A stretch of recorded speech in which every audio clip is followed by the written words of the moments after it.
Donc aujourd'hui, avant l'argent, c'était... En fait, l'argent, moins t'en as, plus c'est important. Plus t'en as, moins c'est important. Il y a des moments dans ma vie, je savais même pas où j'allais dormir le soir ou si j'allais pouvoir manger. Je suis tout en pleine conscience. J'étais même pas en conscience tout court. Donc, ouais, maintenant, est-ce que c'est l'argent qui fait que je m'en fous complètement maintenant? Ou alors est-ce que c'est parce que j'ai élevé mon niveau de conscience? Ça, on saura pas, parce que ça s'est fait en même temps. Du coup, voilà. Ah, j'aime les belles choses, tu vois, on est chez moi, c'est super beau, on dirait un musée, on dirait Versailles en rose, le truc. C'est vrai. Donc, j'aime bien les moulures et les belles choses. Mais si je les ai pas, je m'en fous complètement. C'est mon caractère de base. Ouais. C'est moi qui ai forgé McDo. C'est pas McDo qui m'a forgé. Margot, bonjour. Bonjour Philippe. Margot, tu m'accueilles aujourd'hui dans ta maison, chez toi, à Montreux. Merci énormément. J'ai voulu te rencontrer parce que tu es une femme intrigante et une femme de paradoxe. Une femme intrigante parce que tu rentres dans aucune case. Tu es insaisissable, mais profondément bienveillante. Tu es une louve chez les loups de Wall Street. Tu es passé de la Barbie à la Porsche, d'un milieu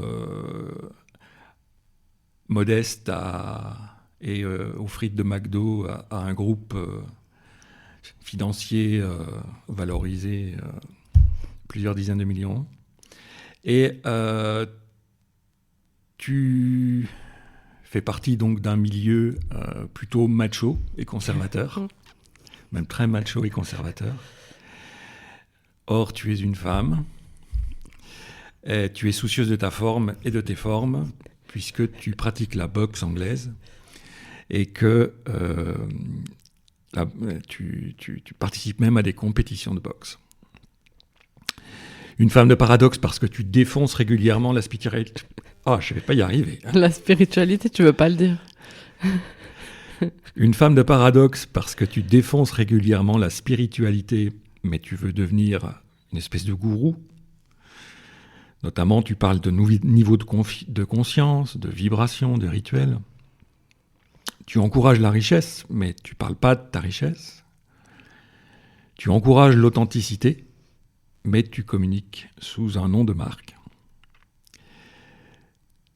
Voilà.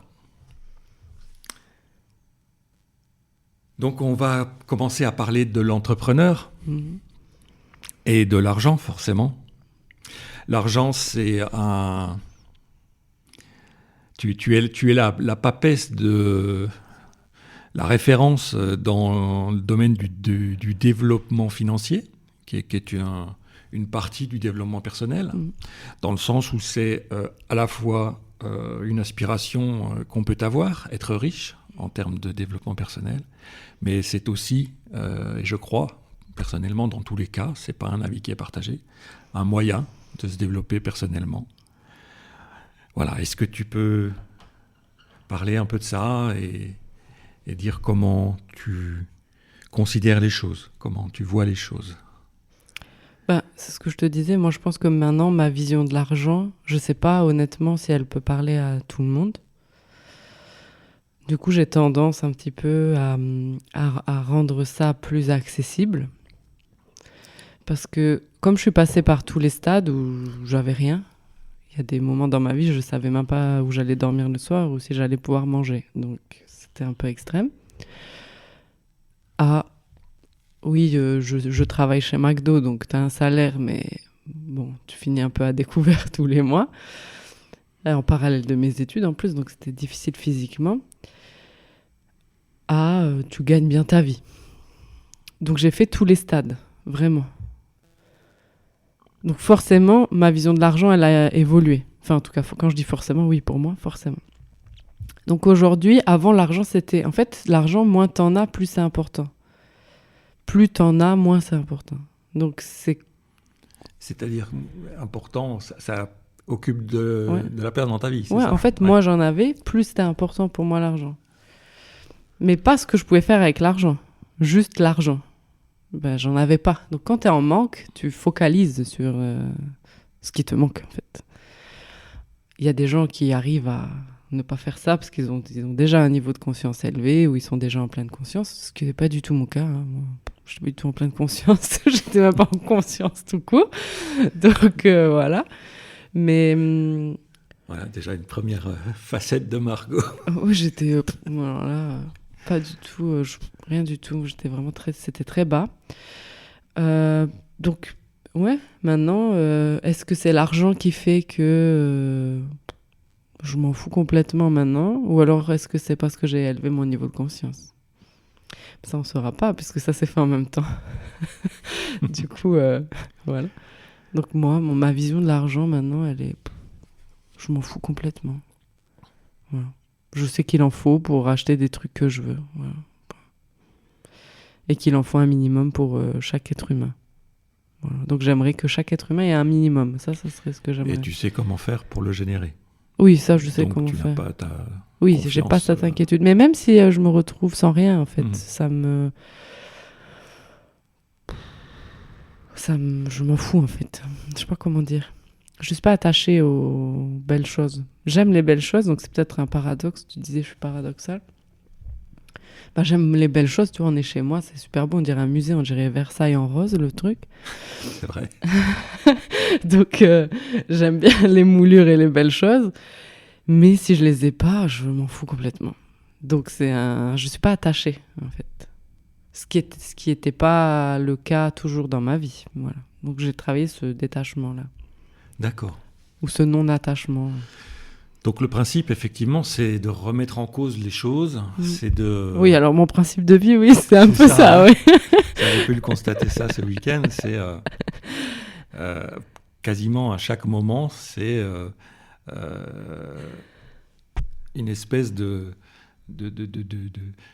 prise de recul et de vision sur l'ensemble et de se demander si ce que je suis en train de dire, ce que je suis en train de faire est pertinent et en adéquation avec ce que je veux, etc. Voilà. Ouais. Et c'est impressionnant à voir à l'œuvre. C'est vraiment, quand on arrive à ce niveau de rapidité et de naturel, en fait. Voilà. Mais ça n'a pas toujours été comme ça. Je tiens, parce que les gens, ils me voient le produit final. Ils voient Margot aujourd'hui. Mais ça fait 10 ans, hein. Ouais. Donc, et c'est ça que je veux dire par le paradoxe, c'est-à-dire qu'on peut voir les choses effectivement de façon un peu en dualité, ou on peut effectivement les voir dans leur globalité. Donc oui, t'as quand même, je vais employer des grands mots, mais surmonté un certain nombre d'épreuves dans ta vie. Hein. T'as, entre guillemets... végéter chez McDo, t'es resté chez McDo alors que tu voulais t'en aller. Oui. Tu le racontes parfois. Et ça t'a forgé le caractère ou c'est ton caractère de base, ça, d'être un peu rebelle, d'être un peu chiante, hein, finalement Non, c'est mon caractère de base. Ouais, c'est moi qui ai forgé McDo. C'est pas McDo qui m'a forgé. Non, mais c'était difficile. En même temps, je faisais mes études en parallèle. Je devais payer mon loyer, mon essence et ma nourriture. Tu fais comment Enfin, voilà. McDo, c'est les seuls qui m'ont accepté. Et encore, ils m'ont accepté parce que j'avais une copine qui travaillait là-bas parce qu'ils avaient déjà rejeté mon CV 3 fois. Donc, même McDo, ils avaient compris que j'étais une galère. Du coup, c'est une copine qui me fait rentrer parce qu'il leur faut vraiment quelqu'un, genre demain. Ah.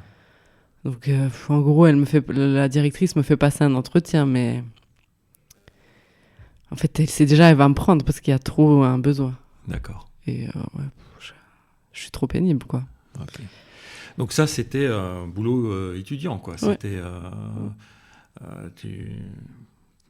T'es passé un peu par tous les petits boulots. Hein. Je crois que t'as fait du babysitting. Ouais, du ménage. Enfin, bref. Du ménage, comme même. Tout le monde, quoi. Ouais. T'as vendu des sandwichs. Ouais, horrible, ça. C'était vrai. Ouais. Des smoothies, même, et tout. Ouais, horrible.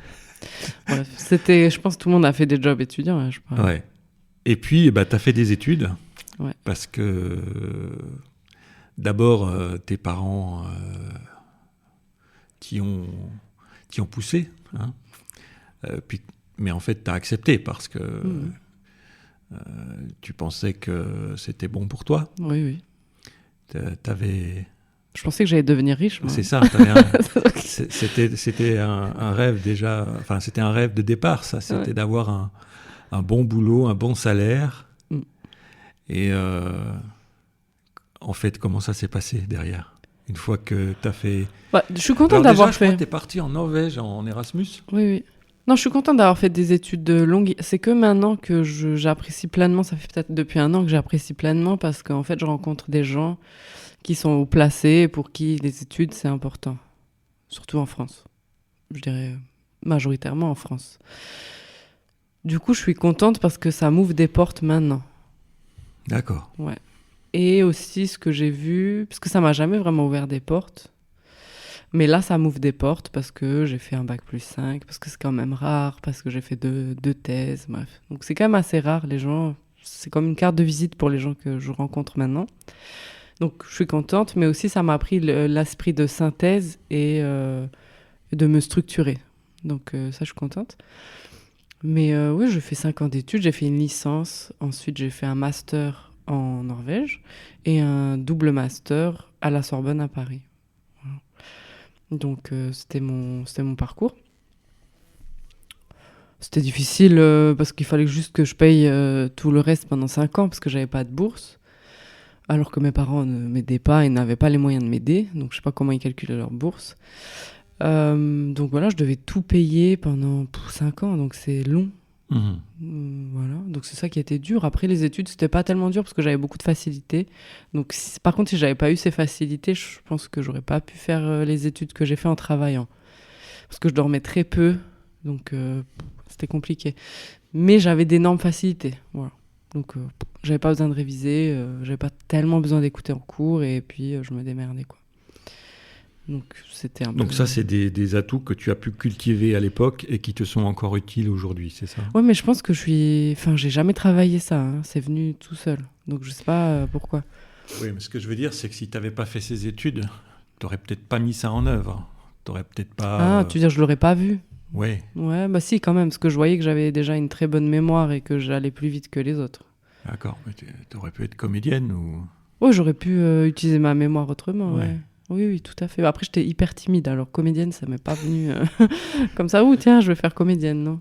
Ouais. Alors que, inutile de dire, je le dis à la caméra, c'est que un moment avec toi, c'est aussi un show. Ouais, c'est un show, mais maintenant, parce que j'ai dépassé beaucoup de barrières intérieures. Ouais. Mais avant, je suis quand même toujours introvertie, ça veut dire que je vais me recharger seule, j'aime beaucoup passer des moments seuls.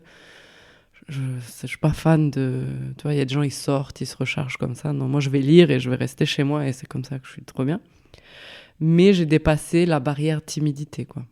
Donc, je suis moi-même à tout instant. Parfois, c'est rigolo, quoi. Okay. Et tu as toujours eu cette aspiration au plaisir, dans le sens où... faire ce que tu veux, quoi. Ouais, alors pour moi, j'ai pas une aspiration au plaisir.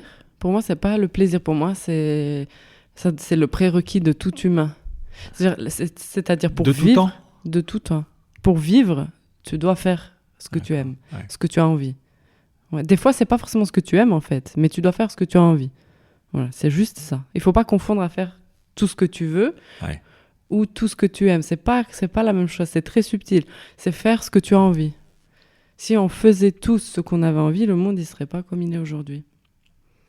Voilà. Donc ça, pour moi, ça devrait être le prérequis de tout humain. Si tu ne fais pas ce que tu as envie aujourd'hui, tu ne vis pas, tu survis, ce qui est différent. Voilà. Et il y a des moments où c'est super cool, la survie. D'accord ? Il faut de la survie, il faut qu'on se sorte d'une guerre, il faut qu'on se sorte d'une situation de merde, et il faut de la survie. Donc, il faut savoir quand déployer la survie aussi. Mais dès que la situation urgente est dépassée, il faut tout de suite se remettre sur ses envies. Ouais, c'est ce que j'allais dire. Il y a du plaisir, mais il y a aussi de la contrainte, dans le sens où il y a la survie, il faut rester en vie. Et puis, quand on a décidé de se faire plaisir, eh bien, il y a des conséquences, il y a Ouais, mais c'est pas se faire plaisir, hein. C'est vraiment, je vais être pénible sur ça, c'est parce que moi, je me dis pas, je veux me faire plaisir. Je dis, je fais ce que j'ai envie, ce qui est différent. Parce que des fois, j'ai envie donc de faire de la boxe, c'est mon envie. Des fois, ça me fait pas plaisir d'aller à la boxe. D'accord. Ou je ça me fait saisis. pas plaisir de faire 1 heure de cardio, de courir dehors, je déteste ça. Mais mon envie, c'est de faire de la boxe et de devenir très bonne en boxe, tu vois. C'est ça là. Ou mon envie, c'était de maigrir. Bon, ça me faisait pas plaisir de manger des brocolis, quoi, honnêtement, tu vois. Ce qui me ferait plaisir, ça serait manger McDo et des Mars toute la journée, tu vois. Mais c'est pas ça mon envie. C'est ça la différence, en fait. C'est commencer. C'est ça le problème des gens, c'est qu'ils confondent et ils font une vie de plaisir et ils se retrouvent après déçus. Donc c'est pas une vie de plaisir, c'est une vie d'envie. Qu'est-ce que j'ai envie?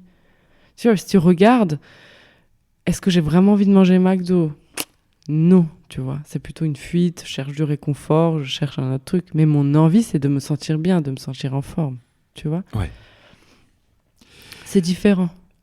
Et oui, il y a des conséquences, du coup. Bah, la conséquence de mon envie de faire de la boxe, je dois perdre 10 kilos. Du coup, j'avais une question qui suivait, mais en fait, elle trouve sa réponse. Je voulais t'interroger sur comment on fait pour maintenir la motivation. Si en fait, voilà, c'est pas du plaisir, mais c'est de l'envie, forcément, évidemment, il n'y a pas de problème de motivation, puisque c'est l'envie elle-même qui porte. Un point dont tu parles peut-être un peu moins, c'est enfin, tu en parles un peu, la peur et l'incertitude, dont tu dis que toi, la façon dont tu les dépasses, c'est la foi qui te le permet. Et là, moi, j'ai une question. Quelle différence tu fais entre la foi et la spiritualité ? Est-ce qu'il y a une différence ? En fait, déjà, le problème, c'est la définition de la spiritualité. Oui. Donc, si on veut discuter de ça, il faut qu'on se mette d'accord sur ça. Pour moi, la spiritualité, c'est se connaître soi-même et évoluer. Mais c'est intérieur. C'est pas extérieur, la spiritualité, pour moi. Donc ça, c'est ma définition. Si on prend en plus l'étymologie du mot spiritualité, c'est spirit, donc l'esprit en toi. Donc déjà... Effectivement, ça a été un peu dévoyé. Je sais pas où on est aujourd'hui, mais on s'est un peu éloigné. Certaines personnes se sont éloignées de ça. Bon, c'est ok, ça arrive tout le temps. Mais du coup, moi, c'est vraiment l'esprit en moi. Donc, je développe mon esprit, mon âme, tu l'appelles comme tu veux, je m'en fous. Mais on sent tous qu'on a un truc en nous qui cherche à être développé, évoluer, s'épanouir, quoi. Donc, ce truc-là en nous, moi, j'aime le développer. Plus je vois que je le développe, plus je le connais, en fait, déjà. Déjà, première étape, plus je le connais, plus je suis heureuse. Donc, déjà, c'est qu'il y a quelque chose qui se passe bien. Donc ça, pour moi, c'est la spiritualité. C'est tout. Donc, c'est se connaître, finalement. Se connaître soi-même. Ça rejoint l'idée des bouddhistes de la pleine conscience. C'est la même chose, en fait. Eux, ils parlent pas trop de spiritualité, ils parlent juste de pleine conscience. Donc ça, je trouve que ça se rejoint bien. C'est un peu plus concret, leur version. Pour eux, la conscience, c'est ça, l'esprit. Et pour avoir la pleine conscience, c'est se connaître pleinement, quoi, à tout moment. C'est pas être parfait, hein, c'est se connaître pleinement à tout moment. Donc pour moi, c'est ça la spiritualité. Et c'est parti dans un délire, je sais pas de où en fait, c'est quelqu'un spirituel, c'est quelqu'un de parfait, c'est quelqu'un qui est en tout temps gratitude, qui est en tout temps dans les étoiles et qui n'a pas besoin d'argent pour se développer. Très bien, d'accord, si tu veux être un moine bouddhiste, vas-y, hein, deviens un moine bouddhiste. C'est pas pour tout le monde, tu vois. Donc ça, c'est pour moi la spiritualité, c'est ça. Et la foi, pour moi, c'est différent. La foi, c'est la certitude que la vie, elle est pour toi. Nous, on croit que la vie, elle est contre nous. Ah, il m'arrive ça, je faillite, il y a une crise, je sais pas, ma voiture, elle casse. Ah, c'est contre moi. On croit toujours, on est des victimes de la vie, en fait. Donc la foi, pour moi, c'est tu sais que la vie, elle est pour toi. C'est tout. Du coup, à partir de ce moment-là, tu n'as plus besoin de lutter pour avoir des résultats. Tu n'as plus besoin de lutter contre ce méchant ennemi. Tu n'as plus besoin de lutter pour que ton objectif réussisse à tout prix. S'il doit réussir, il va réussir. Voilà. Et ce qui est différent, quand on dit ça, souvent il y a des gens qui le prennent pour de la passivité. Oh, je fais rien, puis tout va se passer pour moi. Non, c'est pas ça non plus. C'est faire des actions qui te font envie, faire des choses qui te font envie, en ayant la foi que tout est juste et tout va bien se passer. Tout se passe bien, en fait, toujours. En fait, c'est même pas tout va bien se passer, c'est tout se passe bien toujours. Donc toi, tu fais tes actions, tu fais tes envies, et il va se passer ce qui va se passer. Et nous, ce qu'on fait, c'est qu'on a non, je suis pas d'accord, je veux pas qu'il se passe ça. Et on commence à lutter et à rentrer en lutte contre ça. Donc moi, McDo, pourquoi c'était horrible ? Parce qu'ils m'ont mis aux frites, donc j'ai lutté contre ça. Non, moi, je devrais pas être aux frites, je devrais être là. Mais en fait, tant que je luttais, t'inquiète, ils me continuaient à me mettre aux frites. Quand moi, j'ai commencé à lâcher prise, j'ai dit, bon, je vais passer ma vie aux frites, donc autant bien faire les frites. Alors, Margot, tu travailles et tu vis avec Sabina. Quand je dis tu travailles avec, c'est-à-dire que votre raison de vivre,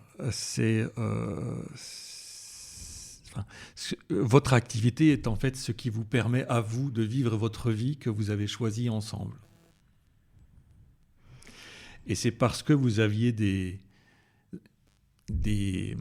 aspirations communes que vous vous êtes rencontrés, puisque je crois que Sabina est venue à une immersion, et que, voilà, après, mystère de la vie, ça a matché, etc.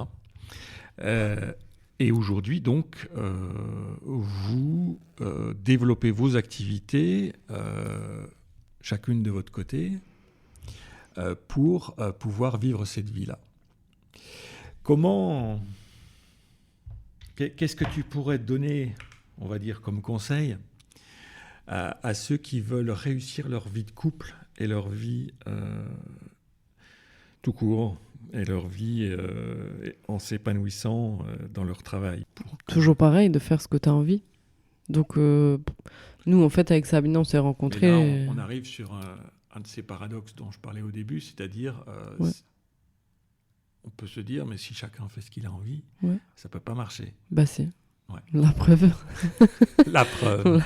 Bah si, on n'est pas les seuls à faire ce qu'on a envie. Ça voudrait dire que le couple, tu fais que des compromis et que c'est nul. Ouais. Bah ok, non, pourquoi être en couple en fait ? Moi, ma vie, elle est déjà très bien. J'ai pas besoin d'être en couple pour être heureuse. Hein. Donc, j'ai pas besoin d'un business pour être heureuse. Donc, je m'en fous complètement. Du coup, si je suis en couple, il faut que ça soit génial, quoi. Il faut que ça ajoute de la joie. Il faut que ça ajoute du développement. Il faut que ça ajoute de l'envie, tu vois. Donc, pareil, si j'ai un business, en fait, il faut que ça ajoute de l'envie. Il faut que ça ajoute de la joie. Ça sert à quoi, sinon ? Tu vois ? Donc, notre raison de vivre, c'est pas du tout l'entreprise. Hein. Notre raison de vivre, c'est nous-mêmes, je pense. C'est nous épanouir dans ce monde. Et on s'est trouvés, et on s'est dit pourquoi ne pas créer une société ensemble. Ça a bien marché, une deuxième, troisième, etc. Donc, franchement, c'est juste ça. Et donc, oui, on fait chacune ce qu'on a envie. Et pourtant, on est engagés l'une envers l'autre. Ou plutôt, on est engagés envers soi-même et donc vers l'autre. Tu vois. Mais je sais pas si on a un équilibre... couple, business, je pense qu'en fait, on se prend vraiment trop la tête avec des questions vraiment inutiles. Genre, les gens, ils cherchent à gérer leur temps, à être plus productifs, à l'équilibre, couple, je sais pas quoi. En fait, vous faites chier. Vous voyez pas le vrai problème et vous cherchez juste à mettre un pansement sur une plaie, quoi. Donc, c'est tout. Et le monde est construit comme ça. Donc, en fait... on encourage les gens à mettre des pansements sur leurs plaies, mais les gens, ils sont pas cons, ils voient très bien que ça marche pas. Donc, au bout d'un moment, ils cherchent les vraies solutions. Donc, être plus productif, non, ça marche pas. On n'est pas une voiture, on n'est pas un robot, donc sur nous, ça marche pas. Gérer son temps, ça marche pas non plus. Laissons tranquille le temps, tu vois. Déjà, est-ce qu'il existe ? Voilà, on sait pas. Donc, ça sert à rien de gérer un truc qu'on comprend pas. Et l'équilibre couple, travail, je sais pas quoi, ça n'existe pas non plus. Donc, vivons juste notre vie, en fait. et le problème, c'est qu'on a peur de vivre nos envies, tu vois. Notre plus grande peur, c'est de vivre nos envies. Donc, on essaie bien de se contrôler pour surtout pas trop vivre nos envies et mettre ça sur le dos de papa, maman, Jean-Michel avec qui je sors, et puis le temps qui passe trop vite, quoi. Donc, en fait, comment va Ginette ? Voilà, donc j'en ai pas parlé encore aujourd'hui, mais voilà. Donc c'est tout. Moi, je me prends pas la tête parce que je me la suis trop prise. Tu vois, moi, j'étais hyper peureuse, hyper angoissée, hyper énervée, hyper en colère, hyper dépressive, tu vois. Bon, voilà, au bout d'un moment, je me suis dit, bon, je vois, il y a un truc qui marche pas bien, donc c'est quoi la réalité? Voilà, c'est juste que j'ai fait les choses jeune. Donc, Et on rappelle que tu as 32 ans. 34 maintenant. 34. Je crois. Ouais, 34, ouais. Je sais même pas mon propre âge. Donc, ouais, j'ai 34 ans. Donc, tu vois, voilà, j'ai juste fait les trucs jeunes. Et du coup, bah, maintenant, à 34 ans, j'ai l'impression qu'on en a... Quand on me parle, on dirait que j'en ai 62, quoi. Mais voilà, c'est tout.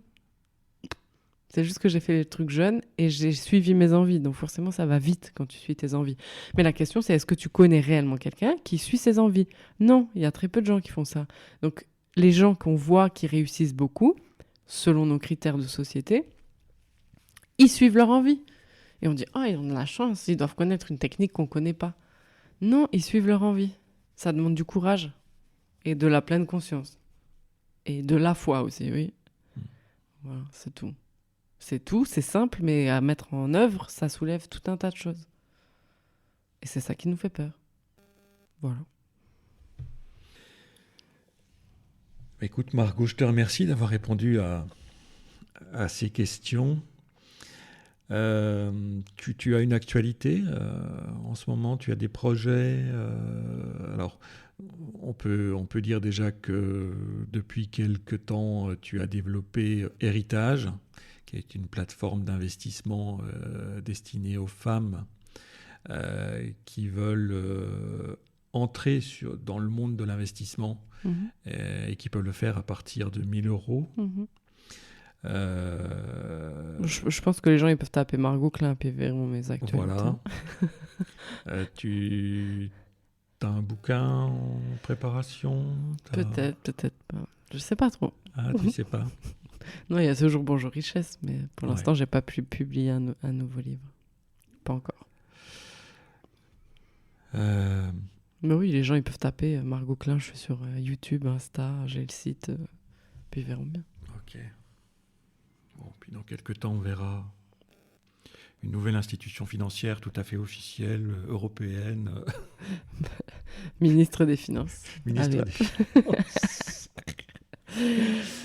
Voilà. Et bah tiens, côté perso, quelles sont tes envies actuellement?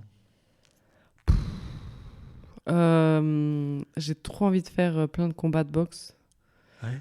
Donc je pense que j'ai envie de déménager aussi peut-être. Je sais pas trop ça encore. J'ai envie d'écrire un livre aussi en ce moment. Donc pareil, c'est des envies qui naissent comme ça. J'ai encore envie de perdre un peu de poids, de me muscler.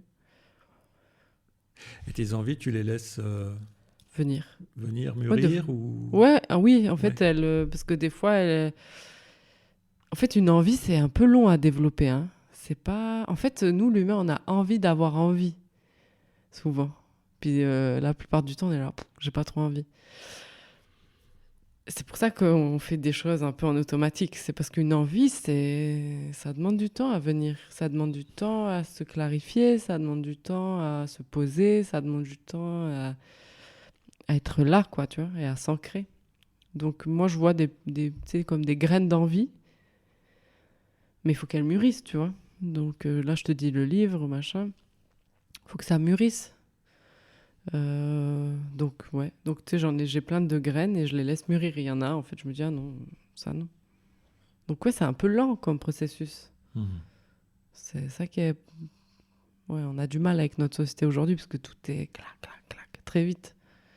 Mais nous, notre fonctionnement humain, il n'est pas plus vite qu'il y a 3000 ans. Hein, donc peut-être d'1%, tu vois, j'en sais rien, mais pas beaucoup. Donc on fonctionne toujours pareil. On évolue en conscience, etc. Mais c'est lent, l'évolution. Donc sinon, on aurait déjà 3 bras et 4 jambes, tu vois. Non, on a le même corps qu'il y a 3000 ans. Donc c'est lent. Donc nous, nos envies, elles sont lentes. On n'est pas fait pour être des robots productifs. Moi, je suis très contente qu'il y ait les robots qui arrivent et l'IA qui arrivent. Ils feront les tâches qui sont trop chiantes à faire. Voilà. Et nous, on passera notre temps à faire ce qu'on a envie. Mais je suis sûr qu'on aura tous un salaire minimum, et voilà. Ce sera très bien. Donc, un conseil, ça pourrait être de ne pas diaboliser l'IA et de regarder comment ça marche. Mais clairement. Au moins. Mais même si tu regardes pas comment ça marche et que tu t'en fous réellement de l'IA, on sait tous qu'on va avoir des robots pour faire le ménage, des robots pour nous servir, des robots pour porter des charges, des robots pour faire des trucs d'usine qui sont horribles à faire, honnêtement. Donc, je souhaite personne à travailler à l'usine, c'est horrible. Enfin, c'est dur physiquement. Donc, les gens, ils font ça parce qu'ils ont besoin d'argent, pas parce qu'ils en ont envie. Donc, si une fois qu'il y aura les robots, on va être obligé de donner un salaire minimum à tout le monde. Sinon, ça sera le chaos. Donc, moi, je suis pour. Moi, tout le monde peut subvenir à ses besoins. Et voilà. Dans la finance, l'IA, elle joue déjà un rôle. Ah, mais dans la finance, l'IA, elle est là depuis 1000 ans. Ah oui. Mais oui, BlackRock, le fonds d'investissement numéro 1 au monde, ils investissent avec une IA surdéveloppée depuis 10-12 ans. ChatGPT, pour eux... C'est-à-dire qu'elle anticipe les mouvements de...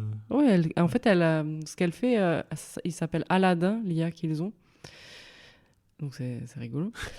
Il prend, c'est une IA de traitement de l'information et puis de création de scénarios. Donc, elle digère toutes les infos du monde entier, toutes les datas et tout, et elle fait des prévisions. Voilà.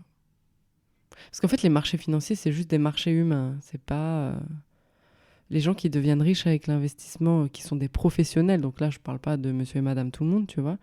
Mais moi, dans le cas d'héritage où, tu vois, on doit faire ce travail-là, le pétrole, par exemple, enfin, moi, j'investis pas dans le pétrole, mais les gens qui investissent dans le pétrole, ils analysent pas des graphiques. Ils analysent, il y a une guerre, le pétrole va coûter plus cher. Point final. C'est tout. Ou alors, il y a une crise, l'immobilier va chuter. C'est juste des comportements humains, en fait. Donc, cette IA, elle agrège toutes les datas, elle les digère et elle prévoit les comportements humains. Du coup, elle prévoit les marchés financiers. Tout simplement. Et toi, tu en dégages quoi quand tu mets ça avec ce que tu observes, ce que tu sens, ce que tu vois comment tu vois là les prochaines années Ça va un peu piquer, ouais. Ça va piquer. Piquer économiquement, ouais. L'immobilier. Ouais, ça va être chaud. Oui, c'est... Bah, je pense que là, je sais pas quand est-ce que tu publieras cette interview, mais mon avis, ça sera déjà un petit peu... Voilà. On voit, il y a de plus en plus de guerres, donc c'est toujours le prémisse économiquement des chutes. Voilà. D'accord. Donc oui, non, 2024-2025, a priori, c'est pas terrible. Donc les gens qui ont investi et qui continuent d'investir, pour eux, ça changera pas grand-chose, tu vois. Donc c'est vraiment, moi ce que j'ai l'impression, c'est vraiment une remise en question même de ce qu'on appelait les valeurs sûres, quoi. Exactement. C'est tout, ouais. On perd pied, quoi. J'écoutais l'interview d'un milliardaire qui est pas trop connu en Europe, qui a créé Interactive Brokers. Et donc il est dans la bourse, le gars, et il fournit des logiciels de trading, donc voilà. Et il dit qu'il va y avoir un grand reset, donc il sait que la bourse va chuter. Donc il sait qu'il va y avoir une remise à plat. Voilà, tous les gens qui sont un peu dans ce domaine le savent. Mais je pense que même tout le monde le sait, point final. Après, on veut pas trop y croire, on est un peu dans le déni, etc. Je pense qu'il n'y a pas besoin d'être un cerveau boursier pour savoir ça. Tu vois qu'il n'y a rien qui va. Je veux dire, tu vois. Donc, économiquement, ça marche plus, tout augmente, sauf les salaires, les gens sont plus pauvres, tout coûte plus cher. A priori, il y a un problème. Oui, en fait, on est sensible qu'à ce qui fait peur, quoi, vraiment. Donc, oui, mais si ça fait déjà longtemps. Enfin, je veux dire, depuis le Covid, on sait. C'est ça, mais c'est quand ça devient... quand ça devient dur, oui. Dur, mais les gens prévoient pas, donc c'est ce qu'on fait avec l'héritage. Le but, c'est de créer ton patrimoine, c'est de prévoir pour toi et tes enfants. Les gens qui font ça, ils s'en foutent des crises. C'est pas un sujet, en fait. Ils savent, ils compatissent, voilà. Et tu continues à investir, en fait. C'est que ça, l'investissement, ça fait plus de riches que l'entrepreneuriat. Oui. Donc à partir de là... c'est clair, quoi. Je veux dire. Et il faut pas des gros montants pour démarrer, donc c'est juste que ça demande juste de le faire et d'avoir une vision. Et d'avoir envie de laisser de l'argent à ses enfants ou d'avoir de l'argent, nous, pour notre retraite. Et de kiffer sa vie. Parce que le but, en fait, d'avoir de l'argent, c'est kiffer sa vie, quoi. Donc, c'est pas investir pour investir. Au bout d'un moment, tu kiffes ta vie, quoi. Au point de départ, Bah oui, ouais. non, Ouais. mais c'est ça. Quand j'ai créé Héritage avec Sabina, c'est pas pour investir pour investir. T'investis, ton argent, il travaille pour toi. Pendant que ton argent, il travaille, toi, tu kiffes. Peu importe ce qui te fait kiffer, quoi. Donc, c'est tout. C'est ça le principe. En fait, tout ce que je fais, c'est toujours la même chose. Hein, tu vois. Il n'y a pas grand-chose à dire finalement. Tout est fait pour que tu kiffes, quoi. Ouais. Et que tu réalises tes envies. Donc, je faisais ça avec le coaching, les formations. Maintenant, je fais ça avec l'investissement. Si j'achetais des hôtels, ça serait le même principe. Ok. Voilà. Très bien. Eh bien, écoute, Margot, merci beaucoup. Merci Philippe. Et puis, on te retrouve sur les réseaux, on te retrouve en librairie, on te retrouve un peu partout. Celui qui ne te trouve pas, il a un problème. Un peu, ouais. Merci Philippe. Merci.